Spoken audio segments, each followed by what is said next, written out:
Gemini, welcome sa iyong month-end reading. Yan. Maraming salamat, Gemini, kung bagong bisita ka dito. At sa mga matatagal na, don't forget to subscribe, like, follow. Overall energy mo, Gemini. Wait lang, balasahin ko lang, ha. Parang muulit-ulit yung mga baraha, eh. Okay.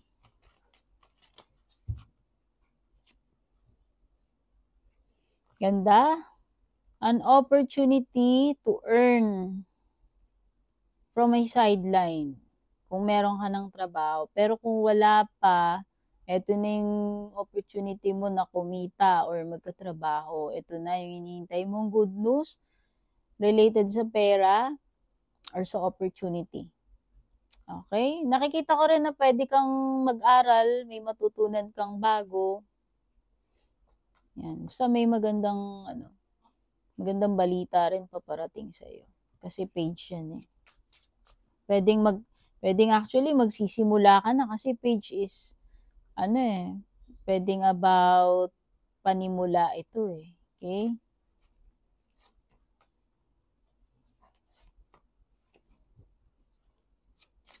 Yun lang. Alam mo, pagdating sa career financial mo, when it comes to money, pwedeng may loss.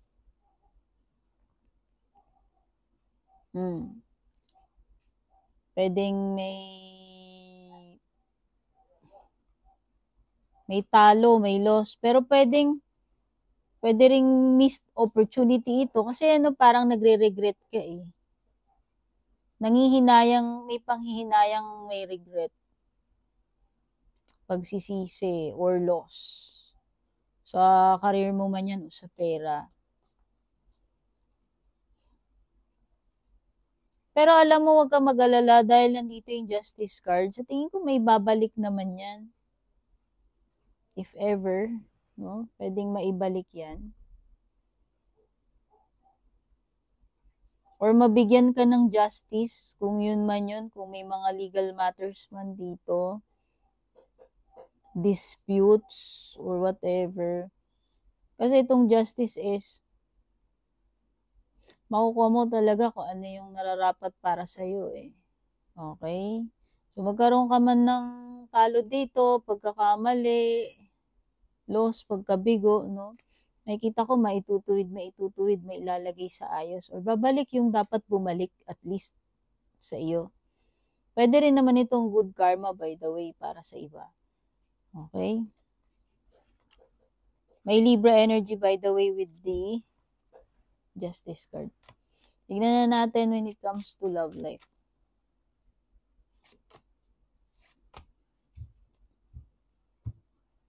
Devil reversed at saka Knight of Coins. Reversed. Oh.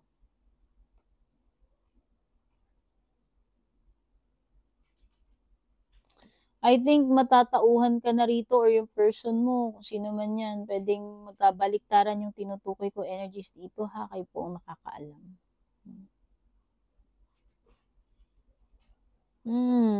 Sa tingin ko magigising na ito, mahihimasmasan na kung na-involve man sa isang bawal na connection. Or kung parang nagkaroon ng infatuation, obsession, attachment, codependency, nakikita ko unti-unti nang kumakalas doon. Unti-unti nang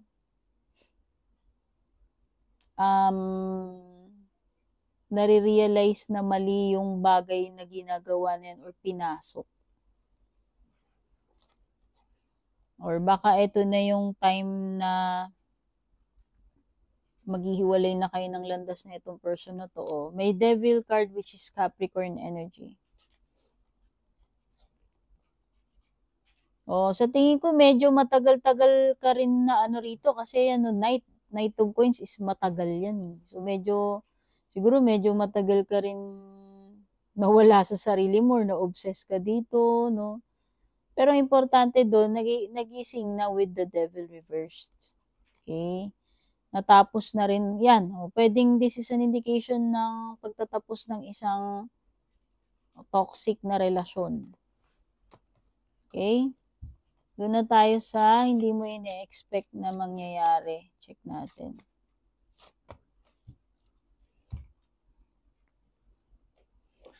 Okay. Sa hindi mo inaasahan, meron something dito na delay. Hangman. Hindi mo rin inaasahan na magbabago yung isip mo about something. Hindi mo rin inaasahan na, alam mo yun, may marirealize ka dito sa situation na to. During netong period ng, etong waiting period na to pagkakatenga, pagkaka-suspend. Kasi, hangman is suspension. Ibig sabihin, something na naka-put on hold. Okay? May pagbabago ng perspective kasi dyan eh. And ma-enlighten ka with the hangman. Yun yung hindi mo in-expect. Ayan. Pwede rin hindi mo in-expect na nagpadalos-dalos ka. May mga consequences doon sa pagmamadali mo. Pagiging impulsive mo. Okay? So, check na natin yung good stuff. Ano yung magandang marireceive mo. Ano yung magandang mangyayari. Chariot and the Three of Swords. Capricorn energy, by the way. Ito Capricorn, tas ito kanina Hangman is Pisces energy.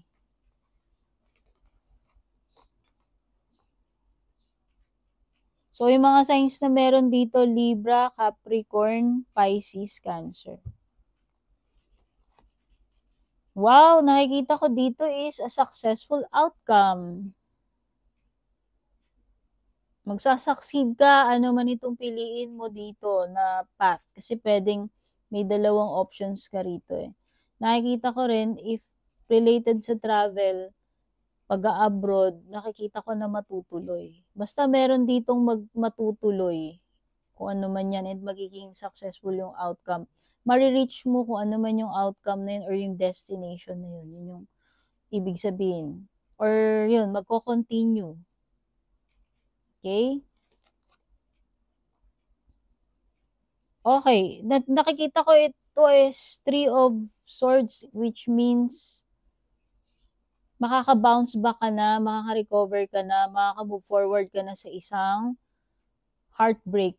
Kung ano man itong disappointment na to, loss, betrayal, separation, alam mo yun, makakaalpas ka na doon, mag-heal ka na. Or matatanggap mo na yan finally, eventually.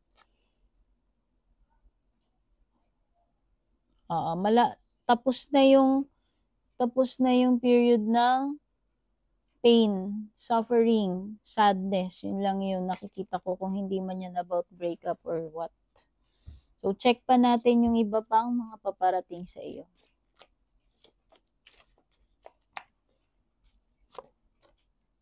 Diba? Tapos na yung mga iyak eh. Tapos na yung mga masasakit.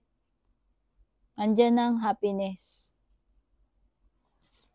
Ano pa? Merong importante sa bandang May. Tandaan mo na lang, ha? Kasi lumitaw yung May card, eh. Baka important.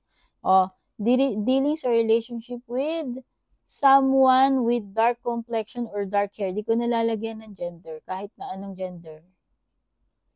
Kayo manggi, brown, dark hair. Sino man yung person na yan, ano man ang magiging connection niya.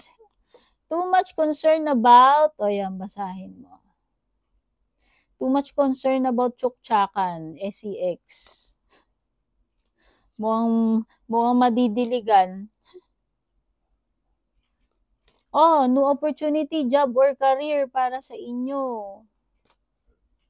Ganda. May major challenge pero ma-overcome mo yan. Diba? Sabi ko nga, meron something doon na malalagpasan mo.